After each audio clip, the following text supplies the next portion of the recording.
పితా పుత్ర పవిత్రాత్మ నామమున ఆమేన్. క్రీస్తునాథుని యందు ప్రియమైనటువంటి క్రైస్తవ సహోదరి సహోదరులారా, అందరూ ఎలా ఉన్నారు? బాగున్నారా?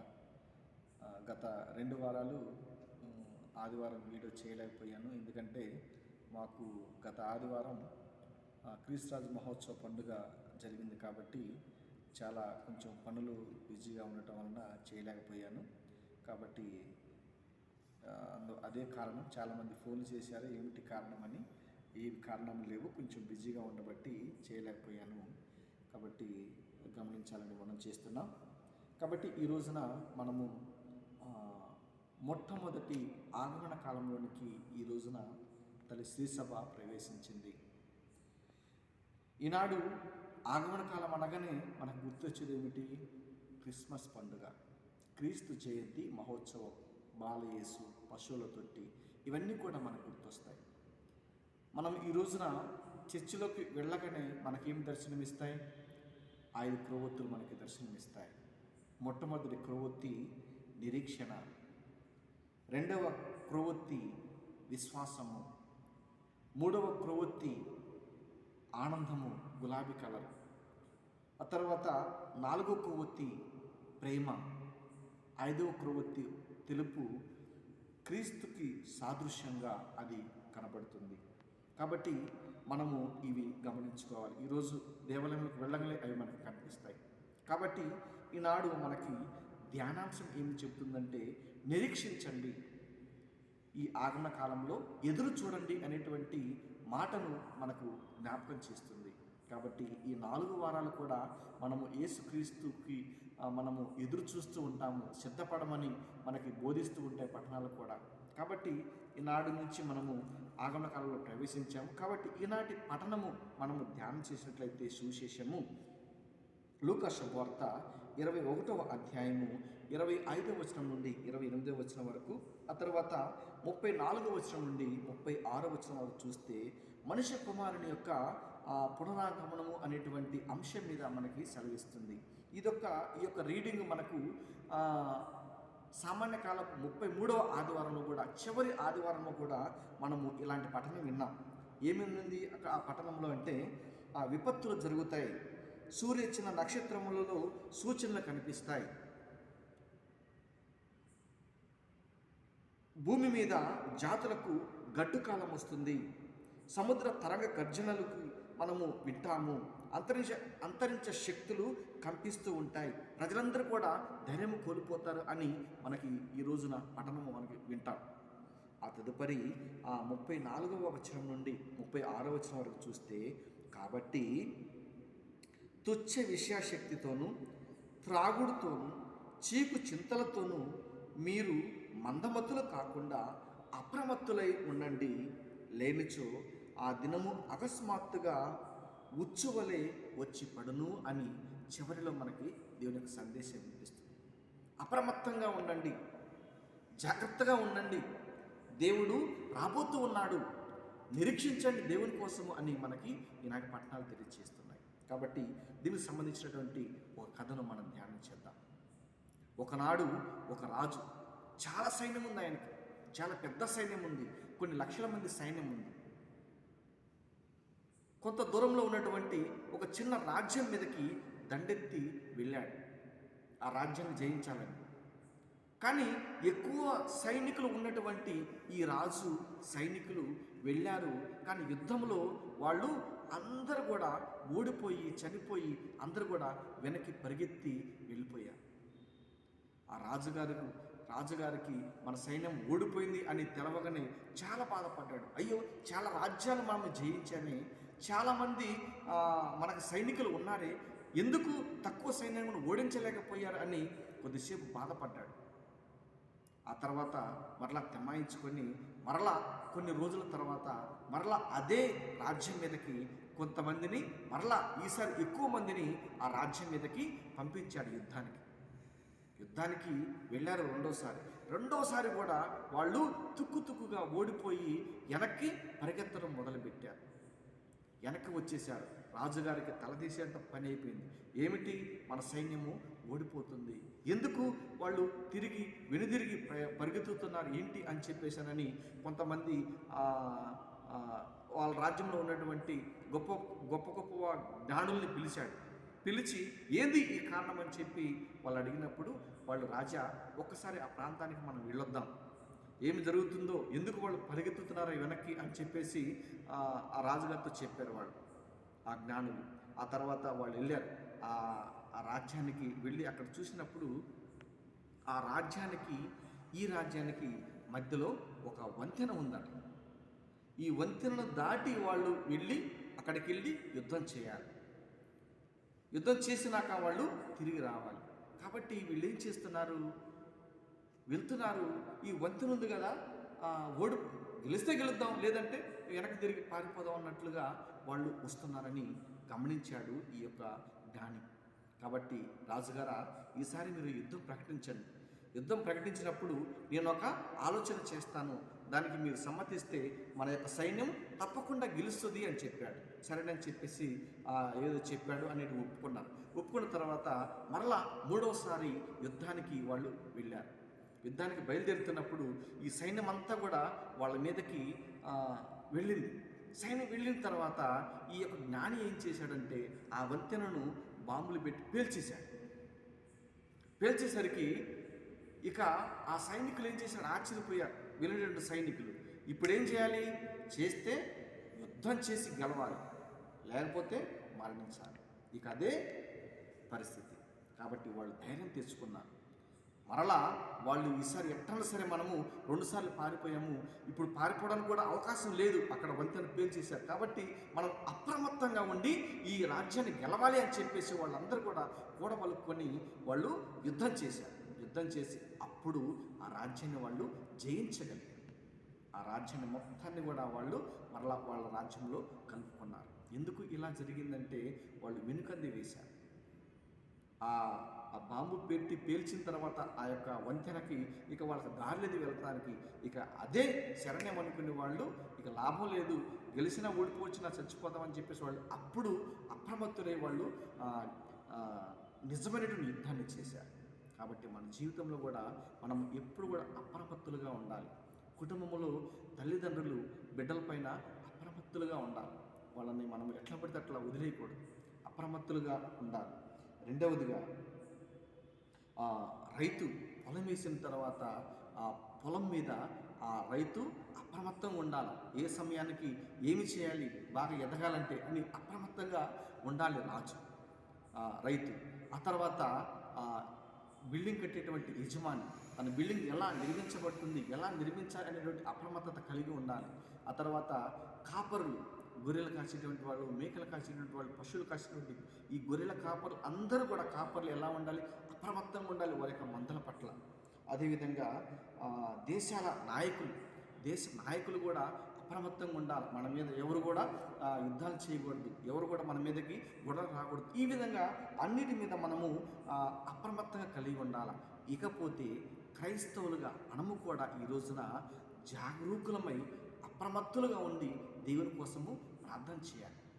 ఆ ప్రార్థన చేయకపోతే ఈ రోజున మనము ఏమవుతామంటే చీకు చింతలతోనూ మీ యొక్క తుచ్చే విషయాశక్తితోనూ త్రాగుడుతోనూ చీకు చింతలతోనూ మీరు మందమత్తులు కాకుండా అప్రమత్తులై ఉండండి. లేనిచో ఆ దినము అకస్మాత్తుగా వచ్చి ఉచ్చువలే మన మీద వచ్చి పడుతుంది. కాబట్టి మనం నశించిపోతాం. జాగ్రత్తగా ఉండాలని దేవునికి వాక్యం చెప్తుంది. దీన్ని బట్టి మనము దేవునికి వాక్యాన్ని గమనించినట్లయితే పౌలు గారు అంటున్నాడు, తెస్సలోనికీయులకు రాసినటువంటి లేఖ, మొదటి లేఖ 5వ అధ్యాయం 8వ వచనంలో, కనుక మనము పగటి వారము కనుక అప్రమత్తులమై ఉండవలెను అంటున్నాడు. మనము పగటి వారము కనుక అప్రమత్తులై ఉండాలి. పగటివారు అప్రమత్తులుగా ఉండేదేంటి? పగటి వారికి అన్నీ కనిపిస్తూ ఉంటాయి, వాళ్ళు అప్రమత్తంగా ఉండాల్సిన అవసరం లేదే. కానీ బైబిల్ని బట్టి ఆయన ఏమి చెబుతున్నాడంటే మనం పగటి వారము అంటే అనేకులు దైవ బిడ్డల మీద పౌలు గారు చెబుతున్నారు, తన బిడ్డలకు అందరూ కూడా మన మీద ఒక కన్ను వేసి ఉంచుతారు.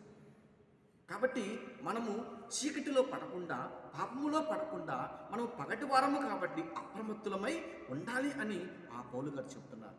సిరాకు గ్రంథంలో మనము 23వ అధ్యాయము 18వ వచనంలో అంటాడు, వివాహ ధర్మమును మీరి వ్యభిచారమునకు పాల్పడువారు నన్ను ఎవరు చూతురు? ఇది చీకటి వేళ, గోడలు అడ్డముగా ఉన్నవి, ఎవరు నన్ను గమనింపరు, నేను భయపడనేలా అని పాపములు చేసేటువంటి వారలారా గమనించండి. మిమ్మల్ని అనేక మంది చూస్తున్నారు. చీకటి వేళ చేస్తున్నాను కదా అని ఎవరు చూడట్లేదు కదా అనుకోవచ్చు. లేకపోతే తలుపులు వేసుకున్నాను కదా, గోడలు అడ్డముగా ఉన్నాయి కదా, ఎవరు లేరు కదా, నేను కాపలా పెట్టాను కదా అని అనుకునవద్దు. ఎందుకంటే ప్రతి క్షణం కూడా దేవుడు గమనిస్తూ ఉంటాడు, ప్రజలు గమనిస్తూ ఉంటారు. మనము పగటి వారము కాబట్టి పగటికి సంబంధించిన పనులే చేయాలి, కానీ చీకటికి సంబంధించిన పనులు మనము చేయకూడదు, జాగ్రత్త అని ఆయన చెబుతున్నాడు. రెండవదిగా ఇర్మియా గ్రంథము 23వ అధ్యాయము 12వ వచనంలో కపట ప్రవక్తల గురించి, కపట ప్రవక్తలు ఏం చేయాలి? వాళ్ళు ప్రవక్తలే మంచిగా నడిపించవలసినటువంటి వాళ్ళు మార్గాలు మీరి అబద్ధపు ప్రవక్తలైపోయి కపట ప్రవక్తలైపోయారు. కాబట్టి వాళ్ళ యొక్క జీవితము ఎలా ఉన్నదో మనం చూస్తే, వారు త్రోవ చీకటితో నిండి ఉండును, వారు దానిలో జారిపడుదురు, నేను వారిని కాలు జారి పడిపోవునట్లు చేయుదును, వారికి శిక్షాకాలము సమీపించి ఉన్నది అని దేవుడు వారిని హెచ్చరిస్తున్నారు. మంచి ప్రవక్తలుగా వాళ్ళు నడిపించవలసిన వాళ్ళు తప్పులు చేస్తూ ఉంటే, చీకటి పనులు చేస్తూ ఉంటే వాళ్ళు ఎలా ఉంది? 10 మందికి మంచి మార్గాన్ని నేర్పించవలసిన వాళ్ళు తప్పులు చేస్తూ ఉంటే వాళ్ళకి స్థితి ఎలా ఉంటుందో దేవుడు ఇక్కడ మాట్లాడుతున్నారు. వాళ్ళని ఏం చేస్తాడంటే, నేను వారిని కాలు జారి పడిపోనట్లు చేస్తాను, వారికి శిక్షాకాలం సమీపించి ఉన్నది అని చెప్తున్నాడు. కాబట్టి మనం పగటి వారుగా ఉండాలి, కానీ చీకటి సంబంధించిన వారుగా ఉండకూడదని దేవుని యొక్క వాక్యం సెలవిస్తుంది. ఇంకా యెహెజ్కేలు గ్రంథము 16వ అధ్యాయం 26వ వచనంలో, నీ చీకటి తప్పుల వలన నా కోపమును నీవు రెచ్చగొడుతున్నావు. మనం చేసేటువంటి పనుల వలన, చీకటి పనుల వలన, తప్పుడు పనుల వలన, మనం పగటి వారము కాబట్టి చీకటికి సంబంధించిన పనులు చేయకూడదు, కాబట్టి నీ యొక్క చీకటి పనుల వలన నువ్వు నా కోపాన్ని రెచ్చగొడుతున్నావు. జాగ్రత్త, మనము ఏమైపోతామో తెలియదు దేవుని కోపం వస్తే. కాబట్టి మనము పౌలు గారు అంటున్నట్టు మనము పగటి వారము కాబట్టి మనం ఎలా ఉండాలి? అప్రమత్తులమై ఉండాలి. అందులో 2వ భాగంలో చెబుతున్నాడు, విశ్వాసమును ప్రేమను కవచముగా మనము ధరించాలంట. కవచం అంటే ఏంటి? కవచం అంటే ఎట్లా ఉంటాయి అంటే, ఆ కవచాలు ఎలా ఉంటాయి అంటే, ఎందుకు ధరిస్తారంటే, ఆయుధాల నుండి కానీ, శరీరానికి హాని చేసే ఇతర వస్తువుల నుండి కానీ, కొన్ని ప్రతికూల శక్తుల నుండి కానీ హాని కలగకుండా చేసేది కవచం. ఈ యొక్క కవచము మనకు ఎప్పుడు వస్తుందంటే, విశ్వాసాన్ని, ప్రేమను మనం నిలుపుకున్నప్పుడు దేవుడు మనకి అది ఇస్తాడు. రెండవదిగా రక్షణ, నిరీక్షణ అనేటువంటి శిరస్త్రావముగా మనము ధరించాలి. రక్షణను, నిరీక్షణను శిరస్త్రావముగా అంటే మనము కిరీటముగా ధరించాలి. మంచి వ్యక్తులముగా మనము ఈ లోకంలో జీవించాలి. అలాంటి కిరీటాలు మనకు ఉంటాయి. కాబట్టి అలాంటి కిరీటాలు పెట్టుకునేటువంటి వ్యక్తులముగా మనం ఉన్నాము. కాబట్టి మనం జాగరూకులై అదే విధముగా అప్రమత్తముగా ఉండాలని దేవుని యొక్క వాక్యం మనకు సెలవిస్తుంది. ఇక రెండవదిగా మనం చూస్తే, పౌలు గారు అంటున్నారు, హెబ్రీయులకు రాసిన లేఖ 3వ అధ్యాయం 12వ వచనంలో, నా సహోదరులారా, సజీవ దేవుని నుండి విముక్కుని చేయనంతటి విశ్వాసహీనమగు దుష్ట హృదయము మీలో ఎవరికి లేకున్నట్లు అప్రమత్తులై ఉండవలెను అని పౌలు గారు చెప్తున్నారు. దుష్ట హృదయము నుండి మనము అప్రమత్తులమై ఉండాలి. ఈ దుష్ట హృదయం ఏమి చేస్తుంది? దేవుని నుండి మనలను వేరు చేస్తుంది. దుష్టుడిగా ఉంటే మనము దేవుణ్ణి ఆరాధించలేము, దేవుని స్తుతించలేము. కాబట్టి ఆ దుష్ట హృదయం లేకుండా మనం అప్రమత్తులమై ఉండాలి. దుష్టుడి నుండి మనం జాగ్రత్తగా ఉండాలని దేవునికి వాక్యం సెలవిస్తూ ఉంది. కీర్తన గ్రంథం 36వ అధ్యాయము 1వ వచనంలో, దుష్టుని హృదయమున పాపము మంథనము చేయును, అతనికి దైవభీతి ఉండదు. ఇక్కడ దేవుడు చెప్తున్నాడు కీర్తనకారుడి ద్వారా, దుష్టుని హృదయమున పాపము మంథనము చేయును. మంథనం అంటే ఏంటి? ఒక విషయాన్ని ఎవరితో కూడా చెప్పకుండా రహస్యంగా పెట్టుకుంటాడు ఆ వ్యక్తి. లోపల నూరిపోస్తూ ఉంటుంది, ఇది చెయ్యి, ఇది చెయ్యి, ఈ పని చెయ్యి, ఈ పని చెయ్యి అని తప్పుడు కార్యక్రమాలు చేపిస్తూ ఉంటారు. కాబట్టి మనం ఏమి చేస్తున్నాము? ఇక్కడ వాక్యం చెబుతుంది, దుష్టుని హృదయమున పాపము మంతనము చేయను, అతడికి దైవభీతి అనేటువంటిది ఉండదు.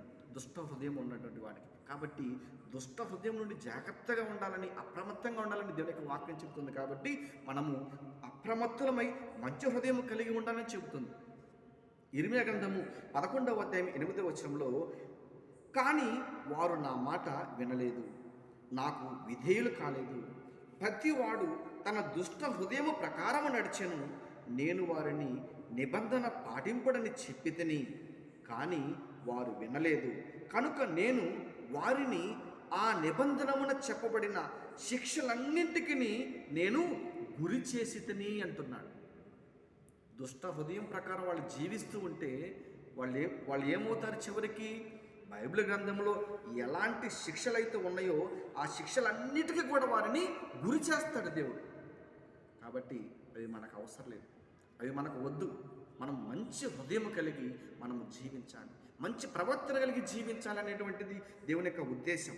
కాబట్టి ఇర్మీయా గ్రంథము 18వ అధ్యాయం 12వ వచనంలో కూడా అంటాడు, కానీ వారు మేము మారము, మేము మా ఇష్టం వచ్చినట్లుగా మా దుష్ట హృదయము చెప్పినట్లుగా చేస్తాము అని వాళ్ళు అంటున్నారు. ఇర్మీయా గ్రంథం, మేము మారము, మా ఇష్టం వచ్చినట్లుగా మా హృదయం ఏ విధంగా అయితే చెబుతుందో దుష్ట హృదయం ఆ ప్రకారమే జీవిస్తాము, కానీ మేము మారమంటున్నారు. చూడండి, ఇలా జీవిస్తే, ఇలా అడ్డంగా జీవిస్తే మనము ఏమి చేయలేము. మారాలి.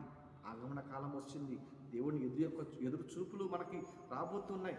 దేవునితో ఎదురు చూసేటువంటి రోజులు మనకు వస్తున్నాయి. దేవుడు కాపాడే రోజులు మనకు రాబోతున్నాయి. కాబట్టి మనం ఏమి చేయాలి? అప్రమత్తులమై ఎక్కడి నుంచైనా మంచి ప్రవర్తన కలిగి దేవుని స్తుతించాలని చెప్తుంది. దావీదు మహారాజు అంటున్నాడు, కీర్తన గ్రంథము 17వ అధ్యాయం 3వ వచనంలో, నీవు నా హృదయమును పరిశీలించిన, రాత్రివేళ నీవు నన్ను దర్శించిన, నీవు నన్ను పరీక్షించిన, నాయందు నీకెట్టి దురాలోచన కనిపింపదు అని దావీదు మహారాజు అంటున్నాడు. చూడండి, నీవు నా హృదయాన్ని ఎప్పుడు పరీక్షించినా, రాత్రివేళ వచ్చినా, ఇంకో టైంలో వచ్చినా, ఇప్పుడు వచ్చినా, నా హృదయంలో మాత్రము ఎలాంటి తప్పిదములు ఉండవు అని, ఎలాంటి దురాలోచన కనిపించదు అని చెప్తున్నాడు. ఆ మాట ఈ రోజున నేను చెప్పగలమా? నా హృదయము నిర్మలంగా ఉంది, ప్రశాంతంగా ఉంది, నేను పరిశుద్ధంగా ఉంటున్నాను అని చెప్పగలమా నేను? కాబట్టి దావీదు మహారాజు అంటున్నాడు, నా హృదయంలో నువ్వు ఎప్పుడు పరిశీలించిన, రాత్రివేళ పరీక్షించిన, అర్ధరాత్రి వేళ పరిశీలించిన, నేను మాత్రం నా హృదయంలో ప్రశాంతంగా, నాలో ఎలాంటి దురాలోచన లేదు అని చెప్తున్నాడు. కాబట్టి అలా ఉండటానికి మనము ఈ యొక్క ఆగమన కాలంలో మనము ప్రయత్నం చేయాలి. మత్తయి సువార్త 5వ అధ్యాయం 8వ వచనంలో ఏమంటాడు? నిర్మల హృదయులు ధన్యులు, వారు దేవుని దర్శిస్తారని. కాబట్టి మనకి 4 వారాలు టైం ఇచ్చారు భగవంతుడు. ఈ 4 వారాల్లో మనము దేవుణ్ణి స్తుతిస్తూ, ఆరాధిస్తూ, మనలో ఉన్నటువంటి తప్పిదముల పాపాలన్నింటినీ కూడా ప్రభు ముందు పెట్టి ఒప్పుకొని మంచి హృదయం కనుక మనము సంపాదించుకుంటే తప్పకుండా మనము ప్రభువుని దర్శించగలం. ఆనాడు ఎక్కడో పశువుల పాపలు జన్మించిన భగవంతుడు మన యొక్క హృదయాల్లో జన్మించడానికి భగవంతుడు కూడా ముందుకు వస్తాడు. 3వ విషయం, చివరిదిగా లూకా సువార్త 11వ అధ్యాయం 35వ వచనంలో, కనుక నీలో ఉన్న వెలుగు చీకటిగా మారకుండుటకు నీవు అప్రమత్తుడవై ఉండు. నీలో ఉన్నటువంటి వెలుగు, ప్రతి వాళ్ళకి భగవంతుడు వెలుగునిచ్చాడు. ప్రతి వారికి భగవంతుడు వెలుగు అంటే పగటనిచ్చాడు. కాబట్టి ఇప్పుడు నేనేం చేయాలంటే ఆ వెలుగుని కానీ, ఆ ప్రకాశవంతమైనది కానీ చీకటిగా మారకుండా మనము అప్రమత్తులమై ఉండాలి. మన పాపములో పడకుండా, లేకపోతే దుష్కార్యాలు చేయకుండా, సాతానుకు సంబంధించిన వారం కాకుండా మనము వెలుగు సంబంధులుగా అప్రమత్తులమై ఉండాలని దీనికి వాక్యం తెలియజేస్తుంది. కాబట్టి మనము ఈ విషయాలు గమనించుకొని ఈరోజు మనము మొట్టమొదటి క్రొవ్వొత్తిని వెలిగించి నిరీక్షిస్తూ దేవుని కోసము మనము ఆశపడుతూ ఉన్నాం. కాబట్టి ఈ నిరీక్షణ కాలంలో, ఈ ఆగమన కాలంలో అప్రమత్తులమై సిద్ధపాటు కలిగి జీవించాలని మీ అందరికీ హృదయపూర్వకంగా తెలియజేస్తూ, ఈనాడు ఆగమన కాలంలో పాడేటువంటి కొన్ని పాటలు, 3 పాటలు 4 పాటలు మీకు తెలియజేస్తాను. రెగ్యులర్గా పాడుకున్నాయే. వచ్చే వారం కొన్ని కొత్త పాటలు మీకు తెలియజేస్తాను. అవి నేర్చుకొని పాడటానికి ప్రయత్నం చేయండి. వచ్చుచున్నాడు యేసు వచ్చుచున్నాడు. ఆ పాట పాడుకోవచ్చు. ఆ తర్వాత రావయ్యా యేసు స్వామి వేచి ఉన్నాము, నీవే మాకు శరణమని నమ్ముచున్నాం. ఆ పాట పాడుకోవచ్చు. ఆ తర్వాత రాజుల రాజా ప్రభువుల ప్రభువ రానే ఉన్నవాడా, ఆ పాట పాడుకోవచ్చు.